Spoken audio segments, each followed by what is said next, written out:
Nós vamos dar continuidade ao livro de Atos. Agora, acredito que seja o último estudo que nós vamos ter, se Deus permitir, desse livro. E próximo estudo, próximo irmão já inicia o livro de Romanos, se assim for da vontade do nosso Senhor. Então, nesse livro que nós tiramos muitas lições nessa caminhada.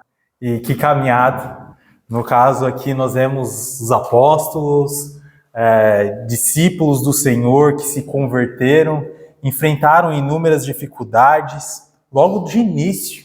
E diante dessa caminhada nós estamos agora na reta final do que é narrado por Lucas. Lucas começa a sua trajetória no Evangelho de Lucas mesmo. Isso é muito interessante. A narrativa ela se estende do Evangelho de Lucas até Atos agora. E é muito interessante, nós vemos a expansão que o reino de Deus vai tendo. Lucas começa com Jesus, e a partir dessa narrativa de Jesus, agora nós vemos a continuidade com os apóstolos, com os discípulos do Senhor, com o reino de Deus se expandindo. Eu quero lembrar com os irmãos, eu gosto muito desse início do livro de Lucas, o verso 1 ao 4, ele diz o seguinte: visto que muitos houve que empreenderam uma narração coordenada dos fatos que entre nós se realizaram, conforme nos transmitiram, o que desde o princípio foram dele testemunhas oculares e ministros da palavra. Igualmente a mim me pareceu bem, depois de uma acurada investigação de tudo desde a sua origem, dar-te por escrito, excelentíssimo Teófilo, uma exposição em ordem, para que tenhas plena certeza das verdades que foste instruído. É nessa narrativa ordenada que Lucas continua agora no livro de Atos, indo além apenas de uma questão, de uma narrativa cronológica, histórica. Ele mostra como o Espírito Santo impulsionou o trabalho dos apóstolos do Senhor, dos discípulos do Senhor.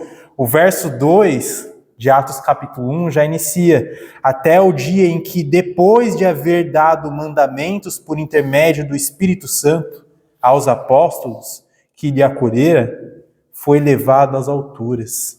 E isso se estende com a narrativa de Jesus, no caso, revelando que esse reino que eles tiveram a instrução de Jesus, se expandiria. E não ficaria só em Jerusalém, mas iria a toda a Judéia, Samaria e até os confins da terra. E agora nós já estamos no capítulo 28, onde nós podemos ver que isso foi uma realidade, foi um fato. O que foi prometido pelo Senhor se cumpriu. Agora nós já vemos o Evangelho chegando até os confins da terra, ao Império Romano. Então, apesar do final abrupto que nós vamos ver hoje, se Deus permitir, nós vemos um ponto muito importante nesse final desse capítulo 28 do livro de Atos. Para relembrarmos, irmãos, vamos ler do verso 16 até o 22 de Atos capítulo 28, é dito: uma vez em Roma, foi permitido a Paulo morar por sua conta, tendo sua companhia o soldado que o guardava. 3 dias depois ele convocou os principais dos judeus, e quando se reuniram lhe disse: varões irmãos, nada havendo feito contra o povo ou contra os costumes paternos, contudo, vim preso desde Jerusalém, entregue nas mãos dos romanos, os quais, havendo-me interrogado, quiseram soltar-me sobre a preliminar de não haver em mim nenhum crime passível de morte. Diante da oposição dos judeus, senti-me compelido a apelar a César, não tendo eu, porém, nada de que acusar minha nação. Verso 20, foi por isto que vos chamei, para vos ver e falar, porque é pela esperança de Israel que estou preso com esta cadeia. Então, eles disseram: nós não recebemos da Judéia nenhuma carta que te dissesse respeito.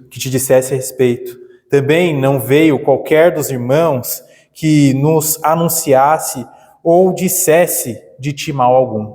Contudo, gostaríamos de ouvir o que pensas, porque, na verdade, é corrente a respeito desta seita que, por toda parte, ela é impugnada. Bom, a chegada de Paulo a Roma é uma evidência do cumprimento do que nosso Senhor Jesus tinha revelado a ele. Mas vai além disso.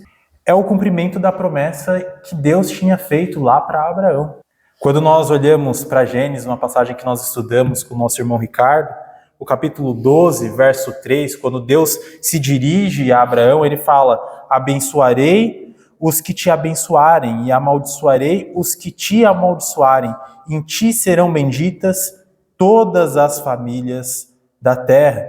E aí, Paulo, ele complementa lá em Gálatas, capítulo 3, trazendo uma explicação dessa passagem para a gente. Gálatas capítulo 3, verso 8, ele diz: ora, tendo a Escritura previsto que Deus justificaria, ou seja, tornaria inocente pela fé os gentios, prenunciou o evangelho a Abraão. Olha que interessante. Lá no Antigo Testamento, Paulo fala: olha, aquela promessa prenunciou o evangelho. Deus já estava falando do evangelho para Abraão. Em ti serão abençoados todos os povos. Paulo chega a Roma, agora anunciando para os gentios, o centro ali, a capital da qual era o mundo girava, no caso, né? Nós temos os Estados Unidos como uma grande potência, mas agora já não é tão que nem antes, né? Agora tem China e assim por diante, mas Roma era o grande império da época. E agora o evangelho chega ao centro do mundo, de certa forma. Mas nós vimos que no decorrer dessa história, Paulo foi e os apóstolos foram levados a alguns cantos que não eram no centro, mas para buscar pessoas, porque ali tinham pessoas que necessitavam e iriam receber essa verdade de Deus, que é o Evangelho. Então, a jornada de Paulo até Roma é um grande anúncio de como Deus ele coordena a história no sentido de prover àqueles que confiam nele. Nós vimos muito isso nesse capítulo 27 e 28. E ao chegar aqui, Paulo, embora ele esteja como prisioneiro, ele recebe uma permissão incomum. Ele pode morar por conta própria com um soldado que o guardava. Paulo está em prisão domiciliar. Olha que interessante. Eu não sei se era comum isso, né? Hoje é normalmente mais comum para pessoas que têm uma grande posição social. Então, uma pessoa, um prisioneiro, servo de Jesus Cristo, ter esse privilégio de estar em uma prisão domiciliar, diz muito de como Deus está cuidando desse servo do Senhor. Se hoje é necessário que uma pessoa tenha um grande status social para conseguir isso, quem dirá naquela época? Eu imagino que não devia ser algo muito comum. Mas Deus, ele está cuidando do servo do Senhor aqui, Paulo. O que seria uma cadeia para qualquer outro se torna um instrumento de Deus para o avanço da palavra. É muito interessante como Deus ele usa as circunstâncias que acontecem nesta vida para levar. E aí nós temos Filipenses capítulo 1, de versos 12 a 14, justamente Paulo falando como foi importante a cadeia para o avanço do evangelho. Nós vamos comentar disso mais adiante, mas foi uma forma de usar realmente o que Paulo tinha no momento para levar o evangelho. Isso nos ensina muito, porque muitas vezes nós podemos nos questionar da falta de oportunidade ou qualquer coisa do tipo, mas Paulo, ele usou a condição que ele tinha no momento. Então ele mostra para nós, traz um grande ensinamento que não existe desculpa para não pregar o evangelho, para não levar o evangelho a outras pessoas. Grandes exemplos das escrituras também foram um exemplo em cadeia. Nós estamos estudando com o irmão Ricardo um grande exemplo, José. José, na cadeia, foi um grande exemplo. Foi um servo do Senhor que honrou o nome de Deus, mesmo diante de prisão. Nós temos o exemplo de Jeremias em Jerusalém, aprisionado por conta da mensagem profética que ele tinha trazido. Jeremias, ele continua a profetizar apesar da prisão. E aí ele traz justamente aquele sinal de comprar um campo, trazendo uma mensagem de esperança lá em Jeremias capítulo 32. Apesar de prisões, esse profeta do Senhor continuou trazendo uma mensagem de esperança. Nós sabemos como a vida de Jeremias foi difícil. Daniel, um outro grande exemplo. Apesar de também estar em cativeiro, a sua fidelidade ele foi um grande exemplo a ponto de os reis que eram pagãos reconhecerem a Deus. Nós temos exemplos de Nabucodonosor e Dário. Me chama muita atenção como Dário ele menciona Deus. Lembrando, um rei pagão. Daniel capítulo 6, se os irmãos quiserem abrir, Daniel capítulo 6, versos de 25 a 27. Então, Daniel capítulo 6, versos de 25 a 27 diz: Então o rei Dário escreveu aos povos, nações e homens de todas as línguas que habitavam em toda a terra, paz vos seja multiplicada. Faço um decreto pelo qual, em todo o domínio do meu reino, os homens tremam e temam perante Deus, perante o Deus de Daniel, porque ele é o Deus vivo e que permanece para sempre. O seu reino não será destruído e o seu domínio não terá fim. Ele livra e salva e faz sinais e maravilhas no céu e na terra. Foi ele quem livrou a Daniel do poder dos leões. Olha só, testemunho de Daniel, de perseverar, de se manter fiel ao Senhor, fez um rei pagão confessar a Deus como o Deus do qual é vivo e permanece para sempre. Então, diante disso, nós vemos que a passagem de 2 Timóteo, capítulo 2, verso 9, ela traz uma grande aplicação para o contexto, pelo qual estou sofrendo até algemas, como malfeitor. Contudo, a palavra de Deus não está algemada. Não era uma novidade. Não era uma novidade um servo do Senhor estar preso. E não era uma novidade a palavra avançar, mesmo diante de prisão. O primeiro ato de Paulo aqui em Roma é chamar os judeus. É algo que nós vemos se repetindo muito nesse livro de Atos, que Paulo menciona que ele vai primeiro a judeus e depois a gentios. Então ele chama os judeus. 3 dias após a chegada dele, ele convoca esses líderes judeus da cidade. Ele não busca vingança ou acusar eles ou assim por diante, mas ele quer apenas mostrar a verdade, tornar a verdade clara. Me chama muito a atenção o ponto do verso 20 do capítulo 28, quando Paulo menciona a esperança de Israel. Paulo ele afirma que ele está preso por causa de quê? Por causa da esperança de Israel. Essa é uma frase-chave para todo o contexto que nós estamos vendo aqui. Aqui nós vemos que o cristianismo, Jesus Cristo, é a confirmação, é o cumprimento de tudo que havia sido dito anteriormente. No Antigo Testamento, nas Escrituras, As mensagens das quais eram recorrentes, Jesus Cristo cumpriu. E Paulo, ele fala que está preso por causa dessa esperança. E ele trata o Evangelho de Jesus Cristo, apesar de estar preso, como esperança. Olha que interessante. Quem diria? Uma pessoa presa, olhar para Jesus Cristo e falar, olha, aí está a esperança. Eu estou preso por causa da esperança. Paulo tem uma visão superior, ele não está pensando nas coisas deste mundo. Ele está pensando na eternidade.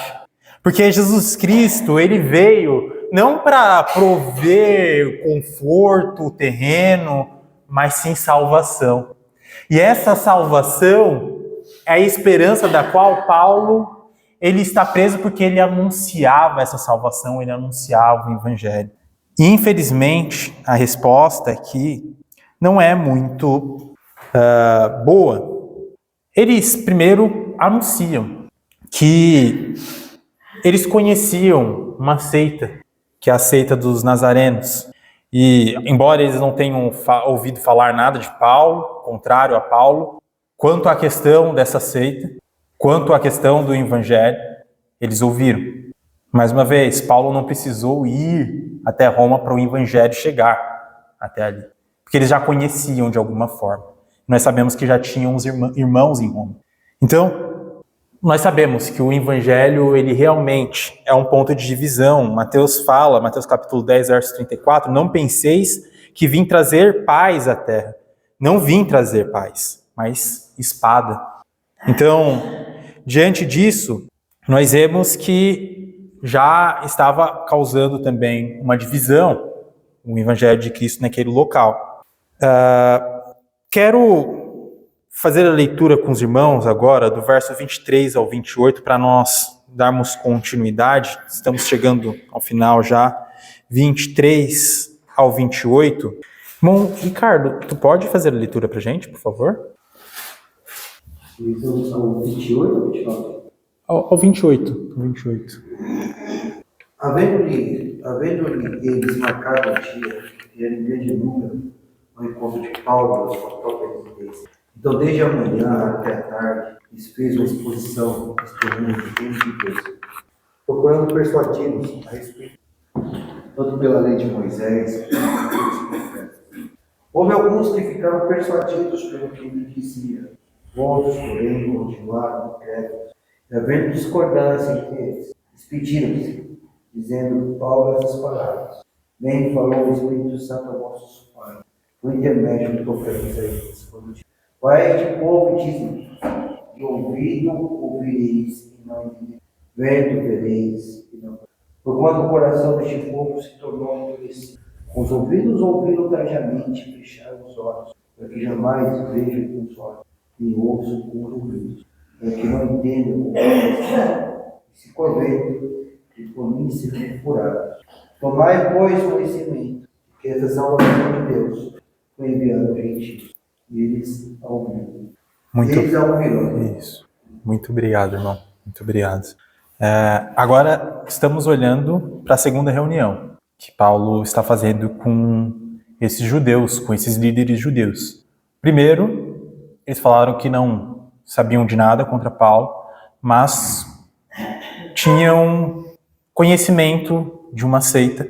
E é muito interessante porque eu não sei se o significado de seita na época era esse, o mesmo que nós temos hoje, de que seita é uma religião que acrescenta algo além do que nós temos nas Escrituras. Então, qualquer denominação que acrescente ordens ou retire algo das Escrituras seria considerado seita.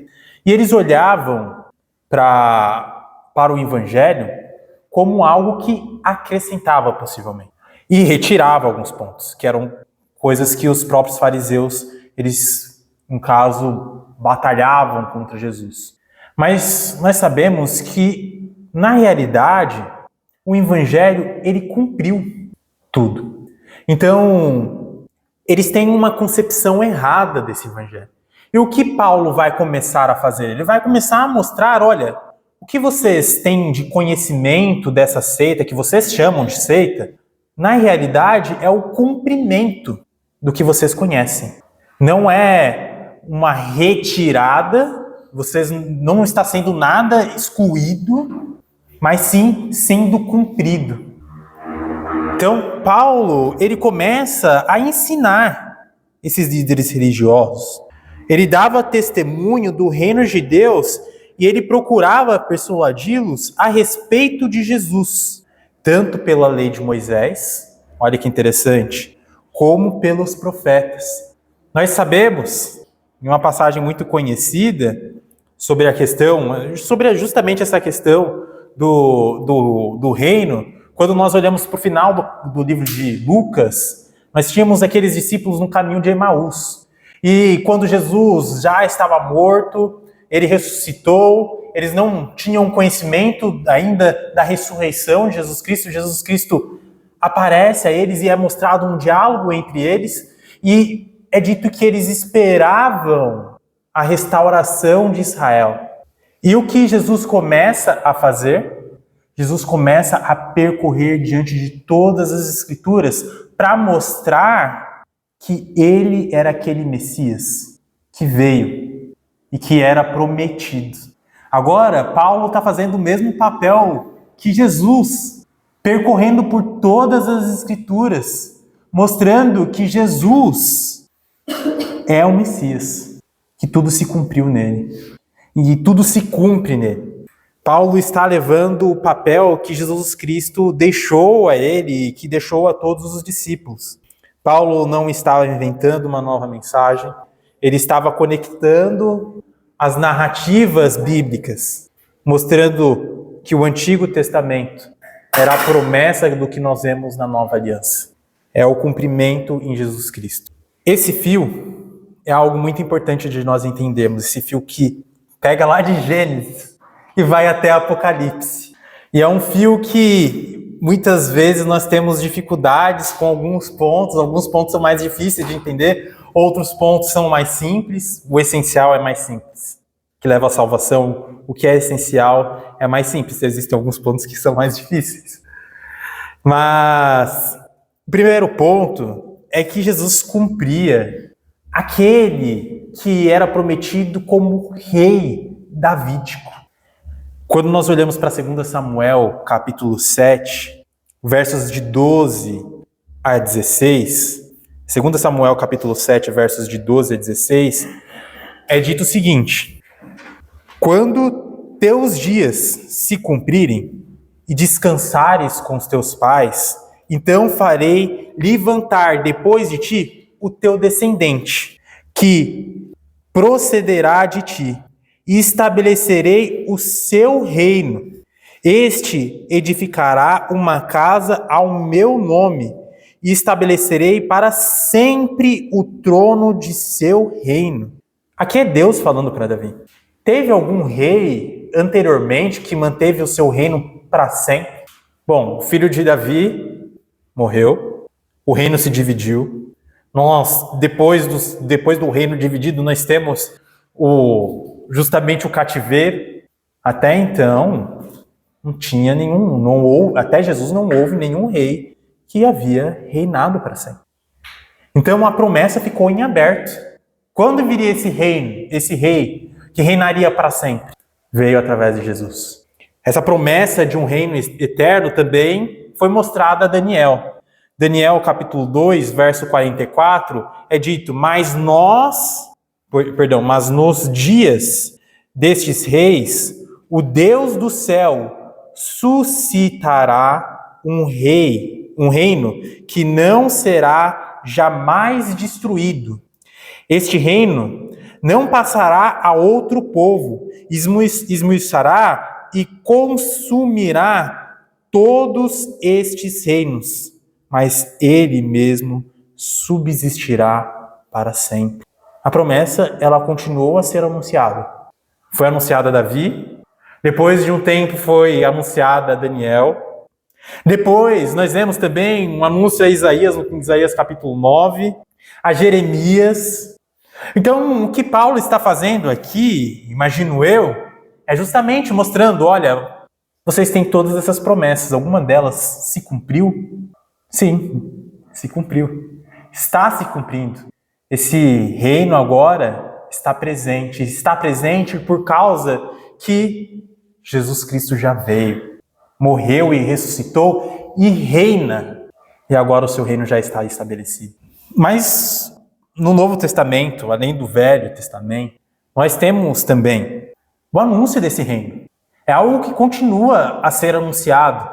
Antes da morte de Jesus, nós temos João Batista.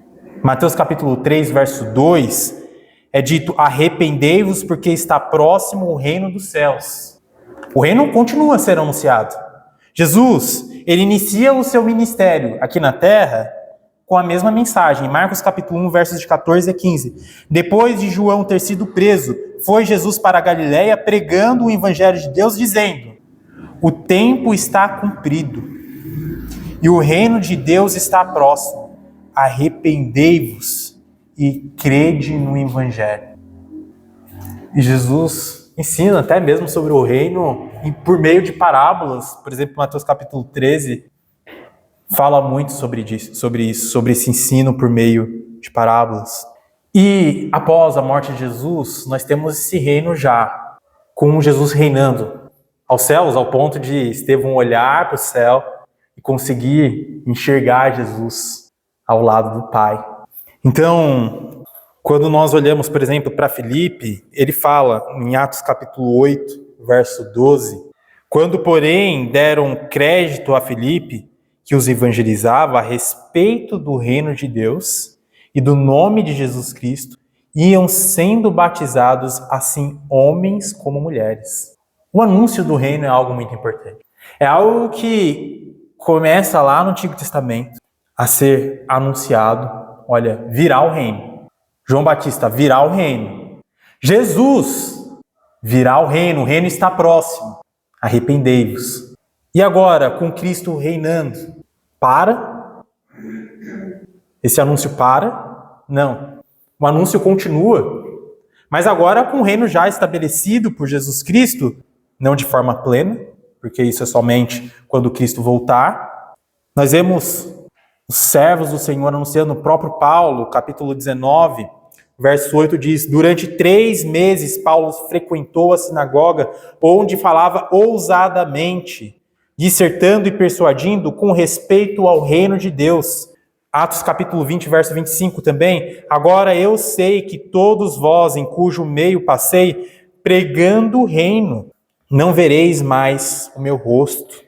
Isso nos ensina muito sobre a mensagem que nós devemos levar. Quando nós pensamos na mensagem do reino, um dos grandes pontos que levaram os judeus a não aceitar a mensagem de Jesus era que eles esperavam algo terreno. Quando nós vemos os apóstolos, os servos do Senhor, continuando pregando sobre esse reino, nós vemos uma mensagem espiritual. Um dos grandes problemas que nós vemos nos nossos dias é as pessoas acreditarem em coisas muito terrenas e se apegarem a muitos fatos que são terrenos e achar que as coisas vão ser sempre terrenas, e isso acaba muitas vezes fragilizando e tirando a perseverança das pessoas em meio às dificuldades. Porque as pessoas esperam coisas terrenas e a vida é cheia de dificuldades. E quando nós não temos em mente um reino eterno que se dá por meio da volta de Jesus Cristo, olha, irmãos, Paulo já falou que se não houvesse ressurreição, nós seríamos o quê? Exato, seríamos os mais infelizes. Então, isso traz uma grande mensagem. Nós devemos ter, primeiramente, um olhar espiritual. Porque se nós tivermos somente esse olhar terreno, nós não vamos perseverar.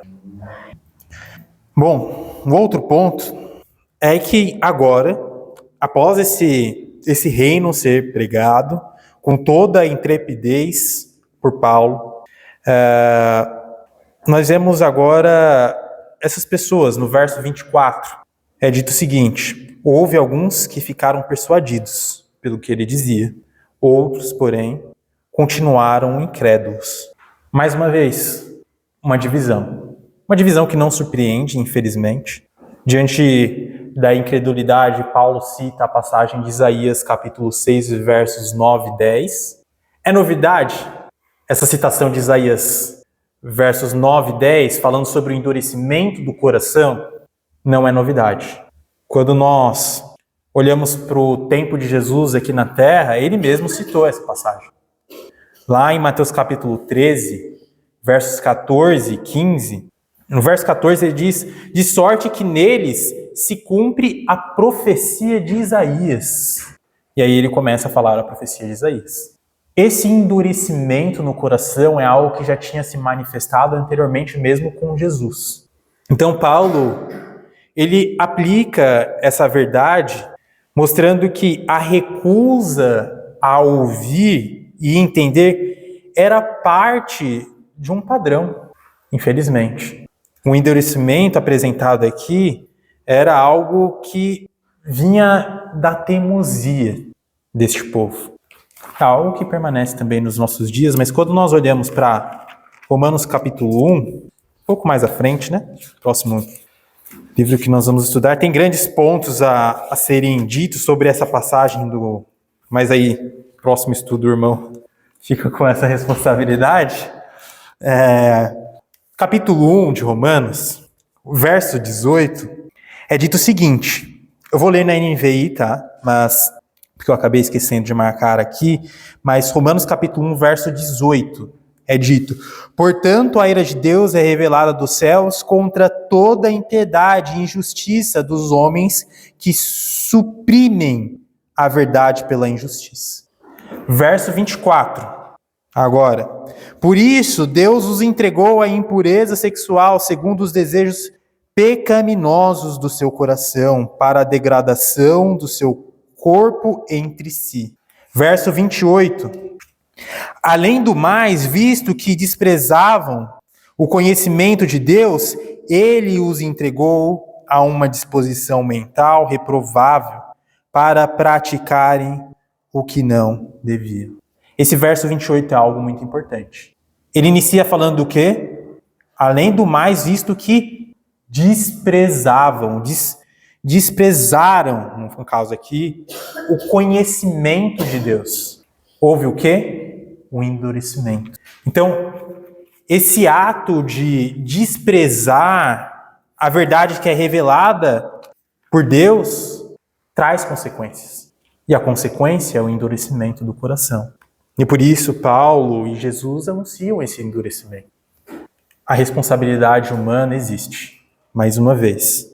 Uma responsabilidade diante da rejeição. Então, quando nós olhamos para o verso 28, é dito, portanto, quero que saibam, voltando a Atos capítulo 28, portanto, quero que saibam que esta salvação de Deus é enviada aos gentios. Eles a ouviram. Diante da rejeição, o que acontece? O evangelho para? Não. É anunciado a outros. Então, Paulo, ele declara que a rejeição dos judeus agora levou ao evangelho ser anunciado aos gentios. Versos 30 e 31. Irmã Rosa, tu pode ler pra gente, por favor? Versos 30 e 31, por favor? Isso, Atos 28, versos 30 e 31. Porque 2 anos permaneceu Paulo na sua própria casa, que andar onde recebia todos que o procuravam, perguntando, pregando o jeito de Deus e com toda a intrepidez, sem entendimento algum, ensinava as coisas referentes ao Senhor Jesus. Muito bom. Obrigado, irmã. Muito bom. Então, o livro de Atos, ele termina de uma forma surpreendente.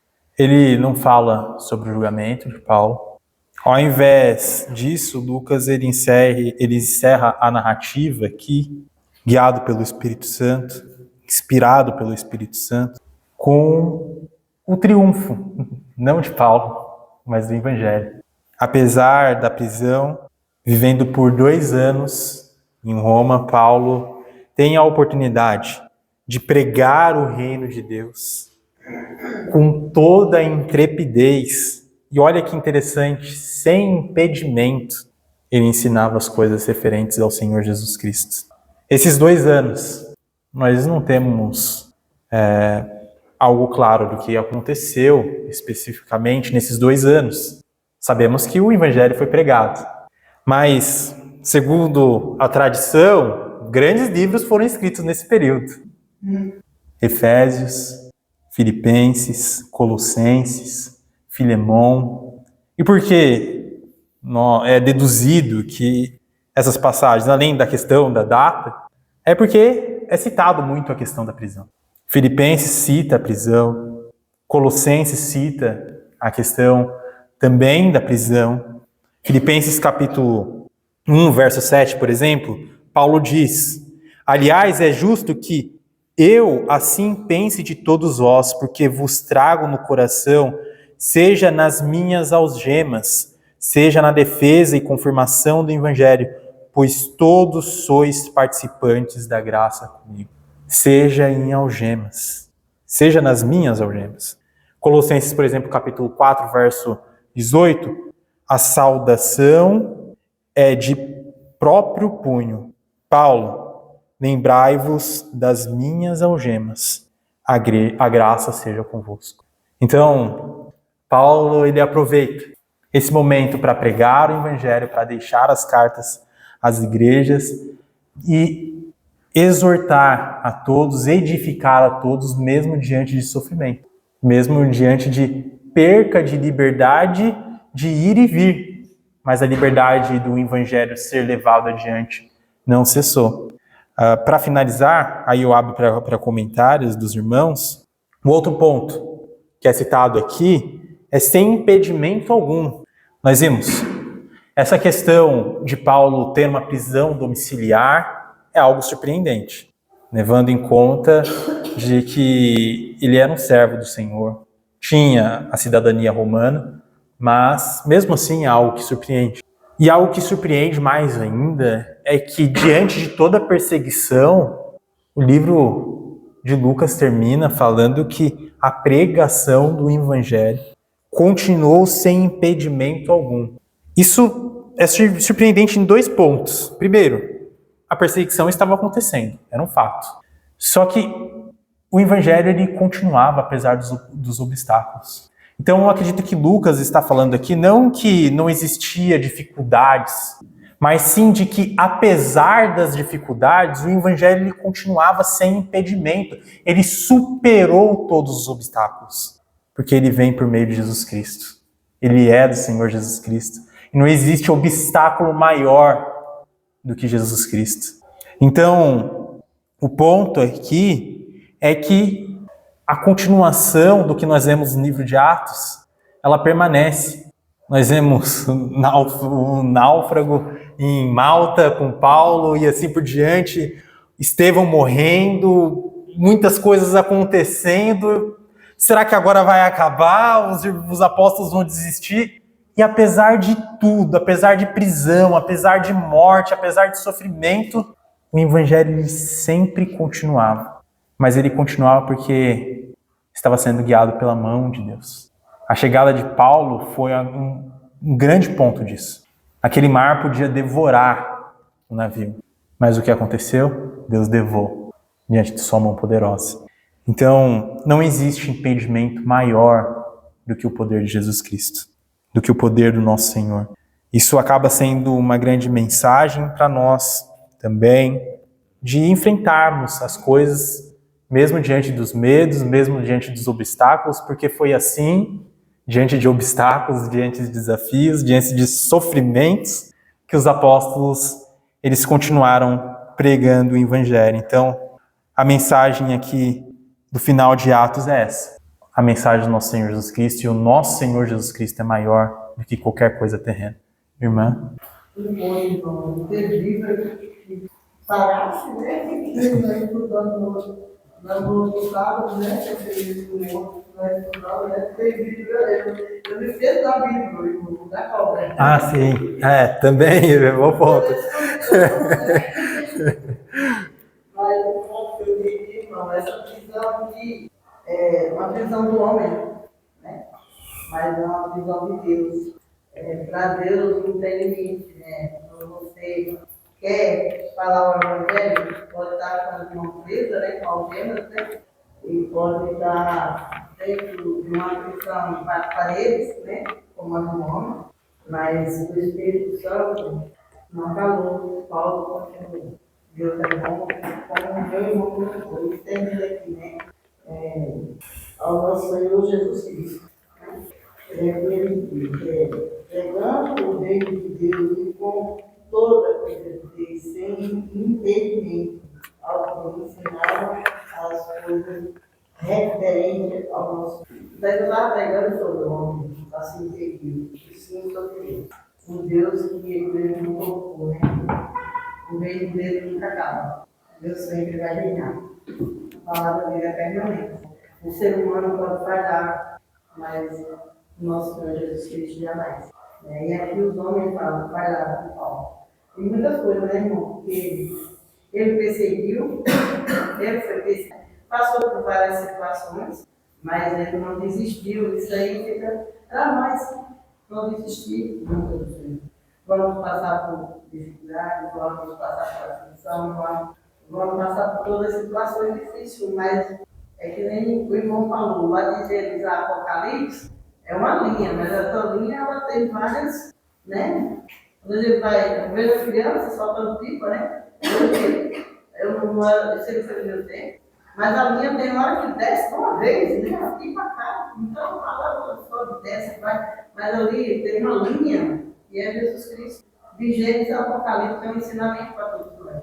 Lá ele está ensinando que é bom para ir para o reino de Deus, mas também ele está ensinando, olha, por aqui, se você for por aqui, você cai, porque isso aqui é pecado, isso aqui faz mal, isso aqui deixa o Senhor entristecido, né? E você pode parar o quê? Você que eu digo, nós ser humano, e para o inferno, perder a salvação. E aqui Paulo, no momento nenhum, ele se balançou para perder a salvação dele, mesmo preso, né? E essa é engraçada, assim, essa domiciliar, nós já estudamos esse livro de Paulo, mas também de Atos, aliás, a gente sempre tem coisa nova, a gente sempre aprende mais. Eu não tinha visto, não tinha parado para pensar. Hoje eu achava que essa prisão domiciliar fosse coisa da hora, do homem, né? Mas você vem lá. Paulo está trazendo aqui, cara. É um ensinamento. Sim. Bom. Obrigado. Eu que agradeço. Mais um comentário ou dúvida? Muito bom. Se não tiver. Deixando o livro de Atos, né? Graças ao nosso Senhor. Exato. Que possamos dar continuidade ao trabalho que nosso Senhor deixou pra gente, assim como os servos do Senhor também fizeram no passado. Agradeço aos irmãos pela paciência,